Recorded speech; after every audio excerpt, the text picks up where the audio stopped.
It's so typical of Harry to, again, not understand why he's on the outs, not understand why the family doesn't communicate with him. And it is because of his own behavior. This is a result of Harry's behavior and his wife's behavior. Prince William means business. He isn't backing down in his war with King Charles over the future of the British monarchy. In fact, this guy is just going harder and faster now because he knows that the British royal family is in some serious peril as a result of the Andrew Mountbatten Windsor scandal.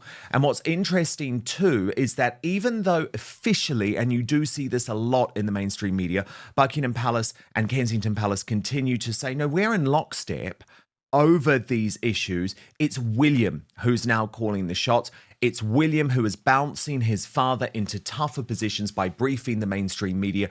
And to be honest, he has to do this. It's so important.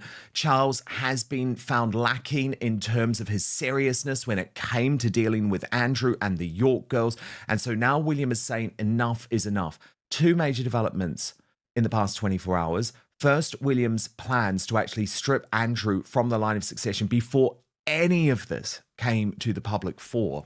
But perhaps the most surprising, and I do know this will divide opinion with some of you, the treatment of Beatrice and Eugenie, who are in total meltdown, total collapse, after William banned them from all future royal events this year, including their beloved royal ascot. So let's get into the details of this, interestingly revealed by Charlotte Griffiths, the editor-at-large at the Mail on Sunday. She maintains, and it's worth pointing this out for background, close contact to friends of Prince Harry. These two women aligned with Prince Harry, and she is very clear that they are also trying to distance themselves from her father too. But here's the new big news. Princess Beatrice and Eugenie have been told they cannot join the royal family at Royal Ascot this year amid concerns about the unfolding scandal involving the House of York and their ties with Jeffrey Epstein. Sources say the sisters, whose names appear several times in the Epstein files, will not take their seats in the royal box at the prestigious horse racing event in June, nor can they join senior royals for the royal procession.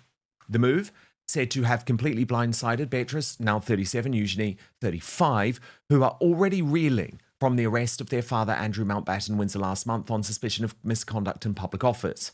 But the Mail on Sunday understands that the move is part of a wider decision to exclude the princesses from all public-facing events for the foreseeable future.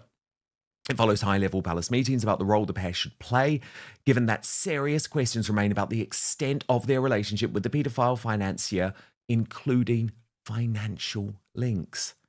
The news comes amid reports of a gulf between the sisters and the Prince and Princess of Wales, who are said to be particularly keen to keep them at arm's length until details of any links are clearer.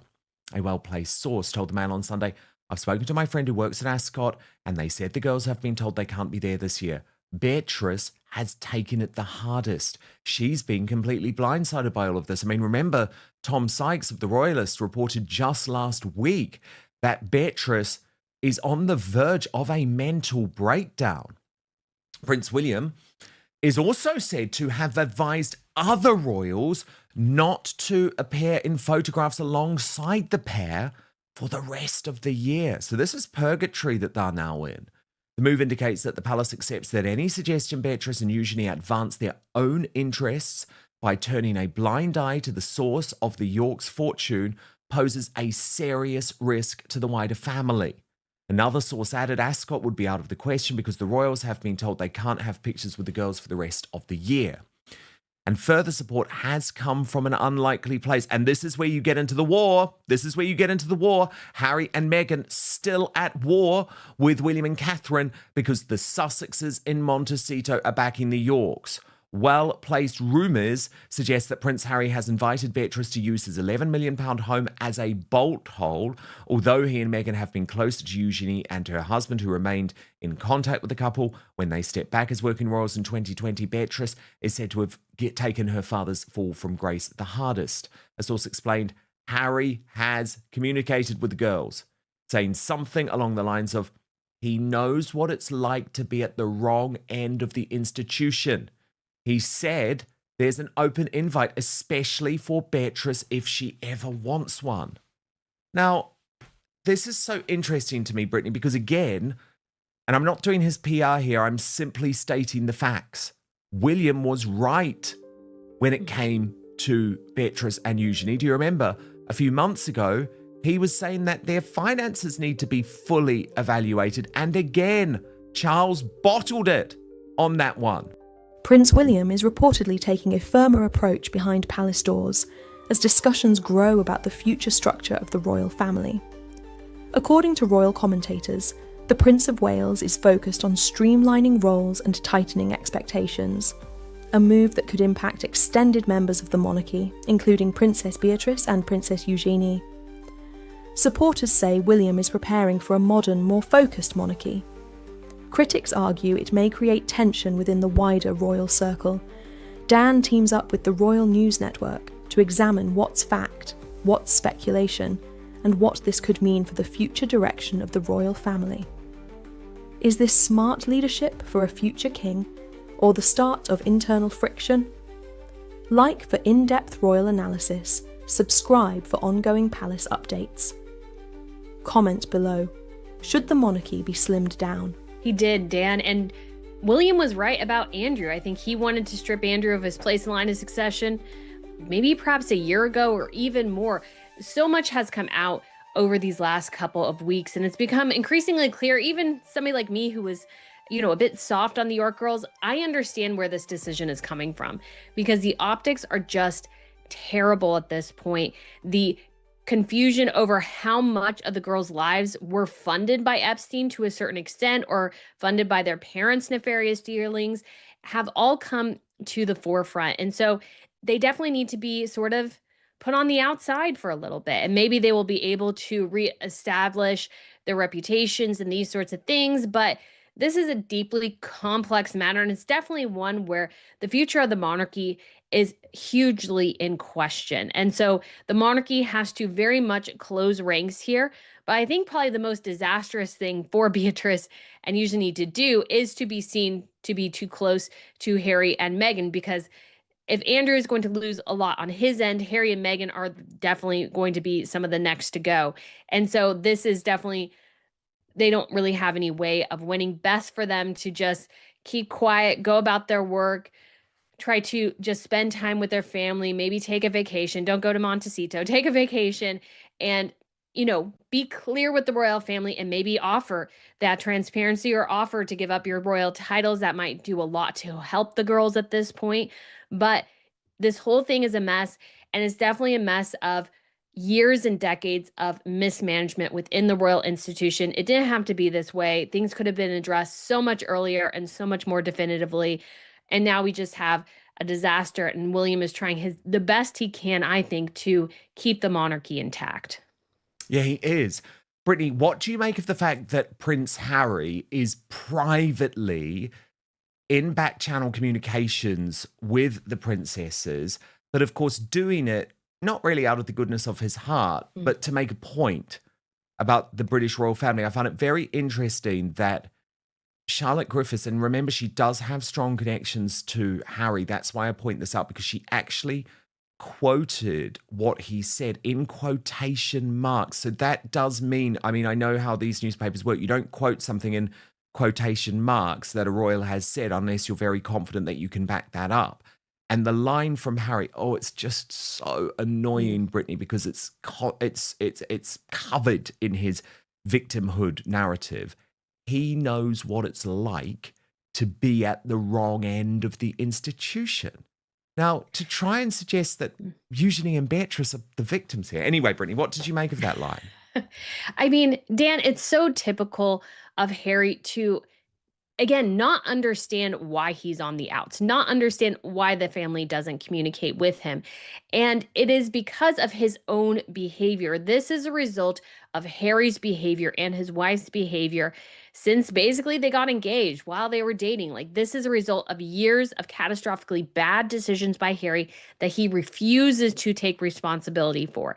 Again, let's not forget Harry and Meghan on their Netflix series basically mocks the queen. We have Harry in his book Spare writing all sort of dirty details about himself and his family. And so, yeah, the royal family kept its distance because you can't. I mean, we have Oprah as well.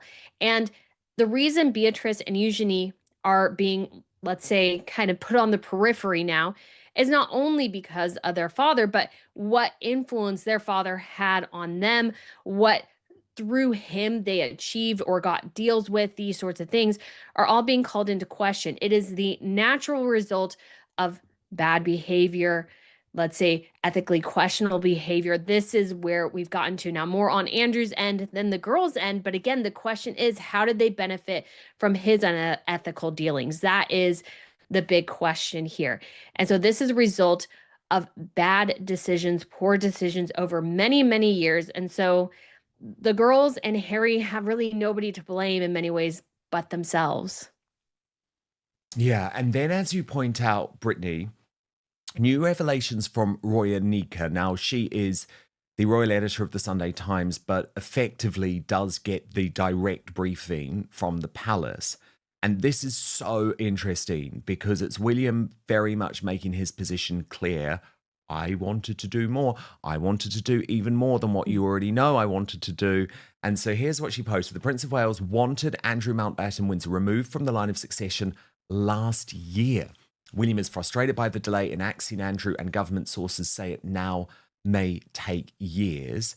And you'll remember that this was the really mortifying interaction between William and Andrew, which heralded the end of his time in the royal family, as William just so obviously made it clear he could not be there. And Roya Nika reports the Prince of Wales wanted Andrew Mountbatten removed from the line of succession last year. It can be revealed Prince William is frustrated by the delay in axing Andrew, who remains 8th in line to the throne. On Saturday, the king was seen driving on the Sandringham estate. Royal sources confirmed he did not visit Andrew, has not seen him since his arrest, and has no plans to visit him. Now, that's new development that I want to come to as well. But back to William. The prince's dislike for Andrew is long-standing. In 2021, sources close to him said he considered his uncle to be a risk and a threat to the family because of his uncle's ungracious and ungrateful attitude towards his position. So before we come to the king, Brittany, this is a very interesting piece of briefing to me, directly to Roya Nika, who is as close to the stenographer for the palaces as can be. And this is William, once again, making it clear that not only was he advocating, as we had previously reported, for his uncle to be stripped of his titles by his father, but also the line of succession. William knew where this was going, because at that point, Brittany, no one really in the public or the mainstream media was talking about the line of succession. So William knew where this was going, advocated for harder action, but was overturned again in a huge mistake, I would argue.